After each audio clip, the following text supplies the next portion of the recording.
ഓഡിറ്റോറിയത്തിൽ നടന്നതെല്ലാം വർഷയോട് പറയുന്ന രേവതിയെ കാണിച്ചാണ് എപ്പിസോഡ് ആരംഭിക്കുന്നത്. ഇത് കേട്ട് വർഷ ഞെട്ടിപ്പോകുന്നു.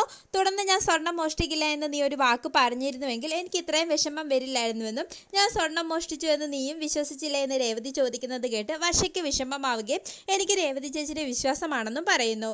ശേഷം എല്ലാം മറന്ന് വർഷയും ശ്രീകാന്തും തിരികെ വീട്ടിലേക്ക് വരണമെന്ന് പറഞ്ഞ് രേവതി അവിടെ നിന്നും പോകുന്നു. പിന്നീട് റെസ്റ്റോറൻറ്റിലെത്തുന്ന സച്ചിയോട് ശ്രീകാന്ത് ദേഷ്യപ്പെടുന്നു. ശേഷം നീ വീട്ടിലേക്ക് വരാത്തതിൽ അച്ഛന് നല്ല വിഷമമുണ്ടെന്നും നീ തിരികെ വരണമെന്നും സച്ചി ശ്രീകാന്തിനോട് പറയുന്നു. തുടർന്ന് ഭാര്യ വീട്ടിലെ സുഖ സൗകര്യങ്ങൾ നിനക്ക് പിടിച്ചുപോയോ എന്ന് ചോദിക്കുന്ന സച്ചിയോട് റെസ്റ്റോറൻറ്റിൽ തന്നെ താമസിക്കുന്ന കാര്യം ശ്രീകാന്ത് പറയുന്നു. ഇത് കേട്ട് സച്ചി ഞെട്ടിപ്പോകുന്നു.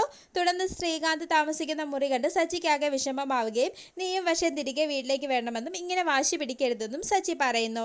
എന്നാൽ ശ്രീകാന്ത് സച്ചിയെ കുറ്റപ്പെടുത്തുകയും വർഷ എന്ന് വീട്ടിലേക്ക് വരുന്നോ അന്നേ ഞാനും വരുമെന്നും ശ്രീകാന്ത് പറയുന്നു.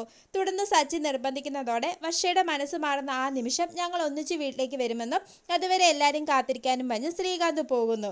അതോടെ സച്ചിക്കാകെ സങ്കടമാകുന്നു. പിന്നീട് താലി പിരിക്കൽ ചടങ്ങിന് ഓഡിറ്റോറിയത്തിൽ നടന്നതെല്ലാം രേവതി ലക്ഷ്മിയമ്മയോടും ശരത്തിനോടും പറയുന്നു. ഇത് കേട്ട് സച്ചിയെ കുറ്റപ്പെടുത്തുന്ന ശരത്തിന് രേവതി കണക്കിന് കൊടുക്കുന്നു.